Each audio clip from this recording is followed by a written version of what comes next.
कृषि कानूनों के खिलाफ किसानों ने कल देश भर में चक्का जाम का ऐलान कर रखा है। कल दोपहर 12 बजे से 3 बजे तक किसान हाईवे को जाम करेंगे, लेकिन किसान नेता राकेश टिकैत ने कहा है कि उत्तर प्रदेश और उत्तराखंड में चक्का जाम नहीं करेंगे। रही बात दिल्ली की, तो राकेश टिकैत ने कहा कि दिल्ली तो वैसा ही जाम रहती है, यहां चक्का जाम की जरूरत क्या है। चक्का जाम को देखते हुए सुरक्षा बलों को चौक चौबंद कर दिया गया है। चक्का जाम के दौरान उग्र प्रदर्शन हुआ तो फिर पुलिस सख्ती से निपटेगी। कहा जा रहा है कि गृह मंत्रालय की अहम बैठक में यह फैसला लिया गया है। बैठक में आईबी, दिल्ली पुलिस और एनसीआर के पुलिस अधिकारी शामिल थे।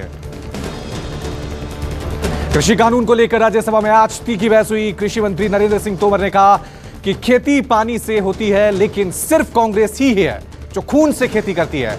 न्यूज 24 संवाददाता अमित कुमार ने बाद में कृषि मंत्री से बातचीत की तो नरेंद्र सिंह तोमर ने न्यूज 24 के कैमरे पर कहा कि मल्लिकार्जुन खड़गे कांग्रेस की रिपोर्ट दिखा रहे थे, इसलिए यह बयान उस पर दिया है। राज्यसभा में संजय राउत ने किसान कानून का मुद्दा उठाया। बोले, जब तक किसान आंदोलन जिंदा है तब तक देश जिंदा है। संजय राउत ने कहा कि जब किसान मुगलों से लड़ा, अंग्रेजों से लड़ा और कोरोना काल में लंगर बांट रहा था तो देश प्रेमी था। अब जब किसान अपने हक की लड़ाई लड़ रहा है तो सवाल क्यों उठाए जा रहे हैं। बिना पुलिस की इजाजत के यूपी के शामली में किसानों की महापंचायत हुई।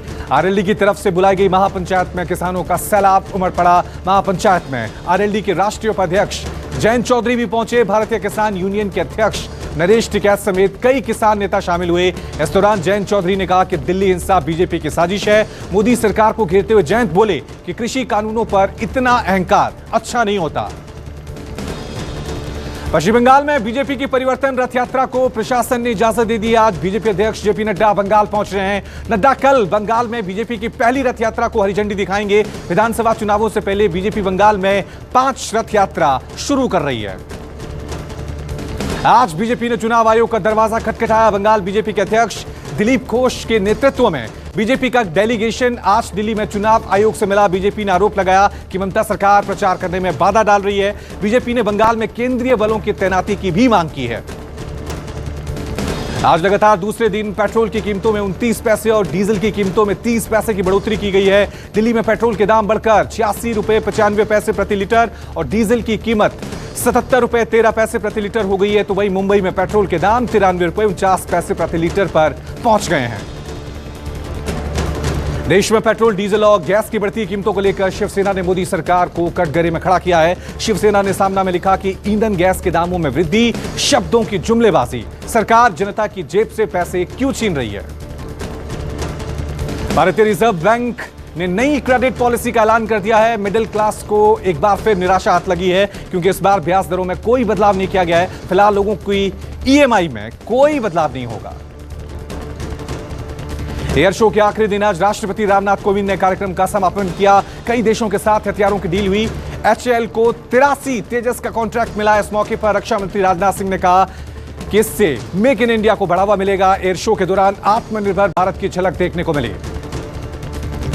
दिल्ली में 10 महीने बाद आज से खुले 9वीं और 11वीं के स्कूल। कोरोना गाइडलाइंस के पालन के साथ छात्रों को स्कूलों में एंट्री मिली। स्कूल जाने को लेकर बच्चों में खासा उत्साह देखने को मिला। अब उत्तर प्रदेश की योगी आदित्यनाथ सरकार ने भी राज्य में सभी क्लास के स्कूलों को खोलने का फैसला लिया है। योगी सरकार की तरफ से जारी किए गए आदेश के मुताबिक यूपी में 10 फरवरी से 6ठी से 8वीं तक के स्कूल खुलेंगे, जबकि 1 मार्च से 1ली से 5वीं क्लास तक के स्कूल खोले जाएंगे।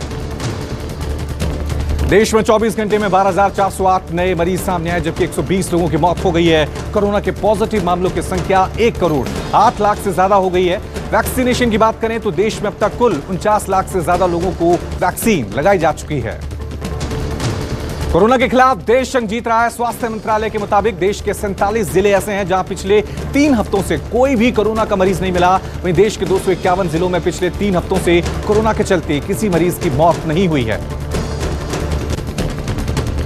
पाकिस्तान में फिर सर्जिकल स्ट्राइक की खबर है। ईरान ने दावा किया है कि हमने पाकिस्तान में घुसकर 3 साल पहले अगवा किए गए अपने 2 सैनिकों को छुड़ा है। 3 साल पहले पाकिस्तान में आतंकवादी संगठन जैशे अल अदल ने ईरान के 2 बॉर्डर गार्ड्स अगवा किए थे।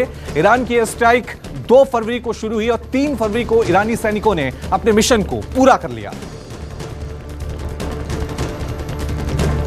अमेरिकी राष्ट्रपति जो बाइडेन ने वैश्विक मंच पर राष्ट्रपति के तौर पे अमेरिका इज बैक का ऐलान किया है। बाइडेन ने अपने भाषण में चीन और रूस के लिए आक्रामक रुख अपनाते हुए यह संकेत दिए कि बाइडेन बोले कि रूस के आक्रामकता के दिन अब लग गए हैं, जहां वो चुनावों में हस्तक्षेप करता है।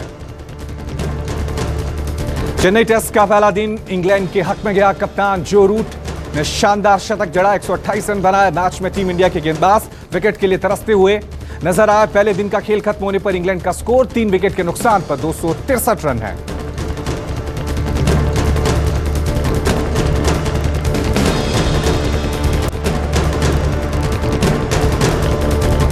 नमस्कार, मैं हूं मानक गुप्ता। अगर आपको हमारा ये वीडियो पसंद आया हो तो इसे लाइक और शेयर जरूर करें, और हां, हमें सब्सक्राइब और फॉलो करना ना भूलें ताकि आप देश और दुनिया की कोई खबर मिस ना करें। तो जुड़े रहिए हमारे साथ और देखते रहिए न्यूज़ 24।